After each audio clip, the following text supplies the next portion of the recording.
This is an epic year for women in the world, 2017, because, we've seen so much political rock and roll, and we've seen women's rights being torpedoed at every turn, we see a bunch of guys sitting at a table, the Freedom Caucus, talking about whether to do away with, maternity care and pregnancy care and all of the things that we care about. So it's been a very, very scary time, and I think women in America are really energized by this.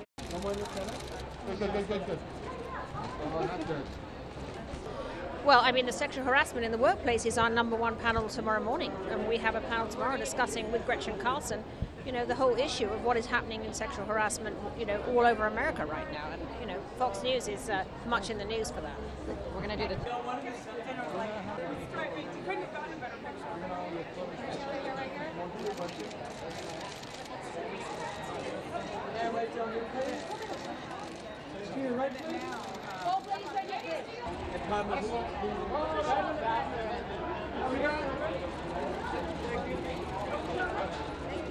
I don't think we're finally catching up. In the private sector, maybe we are, because more women feel comfortable enough to speak out, but I don't think we're coming a long way at all. In fact, a lot of what this administration is rolling back is literally giant leaps backward to where we were just this time last year. I think things are getting better as far as equal rights in this country over the long run, but it seems like all the stuff that we thought was settled and that was already pushed through in the 70s and 80s, we are having to defend all over again, like Roe versus Wade, funding for Planned Parenthood, funding for the arts, but not even women's issues, the environment. It's horrible when you have the CEOs of major corporations writing letters to the president saying, hey, even though this deregulation is going to benefit us as human beings, we're telling you that we're still going to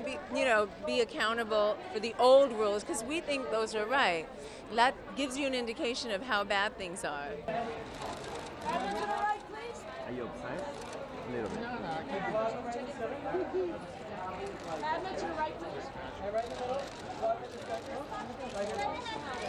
I think it's very brave when anyone who has been a victim of sexual harassment or sexual assault comes forward to speak about it, because honestly there's no upside. Sure, you can take them to court and get a huge settlement, but no woman wants to be known for that.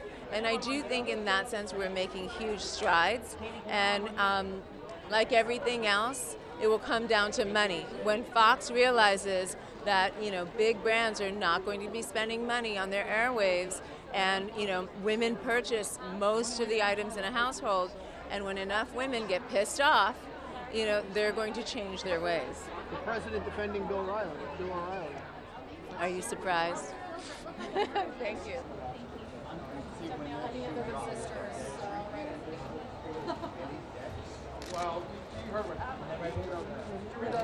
Sexual harassment shouldn't exist anywhere, and when it's forgiven, it is toxic. It is toxic because there are so many workplace harassment victims who don't have the confidence to come forward because they're afraid. They're afraid their company won't believe in them. They're afraid they could lose their job. They'll face retaliation.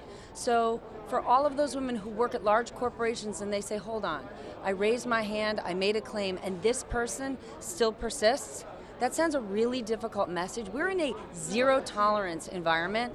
So when a media organization says we're okay with it, it's pretty special when advertisers say, I don't care. Because it's all about viewership. But viewership is about getting ad dollars. And when the advertisers say that doesn't suit our brand, it's pretty good.